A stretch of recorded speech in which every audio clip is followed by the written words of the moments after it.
Assis sous l'ombre d'un manguier, réunis en collectif, les 600 familles impactées par le projet de la voie de contournement à Libandeng-Okala dénoncent un non-respect des clauses d'indemnité et de relogement de la partie adverse. Bon, moi, en tant que locataire, ils sont passés par chez moi. Ils m'ont dit qu'on avait 3 mois d'indemnisation et puis on quittait la maison pour aller chercher un autre logement ailleurs. Les listes ont été affichées, j'ai identifié mon nom et ils ont donné des jours de passage et je me suis présenté le jour où ils m'ont demandé de me présenter.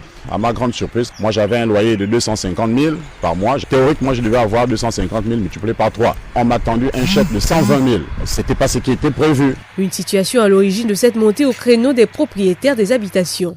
Il y a un proverbe africain qui dit quand la barbe du voisin brûle, il faut mouiller la tienne. Donc la situation est un peu difficile quand on voit déjà que les locataires ont été reçus d'une manière scabreuse. Ça nous inquiète. Quel sort nous sera réservé? Madame le gouverneur avait rassuré tout le monde. Elle nous avait dit que tout le monde allait être satisfait de l'indemnisation. Il y a des gens qui ont investi assez d'argent, il y a des gens qui ont investi quasiment toute leur vie, leurs économies dans ces maisons. Ces compatriotes disent oui au développement de la cité mais veulent être relogés ou indemnisés à hauteur de leur investissement. L'État veut faire la route, nous ne refusons pas. Mais nous refusons de partir comme si on était des moins que rien. J'interpelle madame le gouverneur et je les aide pour leur dire que nous sommes les Gabonais, nous avons construit les cabanes, nous avons construit des maisons. Nous ne partirons pas de là si nous ne sommes pas satisfaits. Et nous pensons que le président de la République nous écoute. À terme, la concrétisation de ce projet permettra une fluidité de l'axe à Libandeng-Okala et d'en finir avec les bouchons dont sont victimes au quotidien les populations. Espérons que les plaintes des personnes affectées par ce projet trouvent un écho favorable.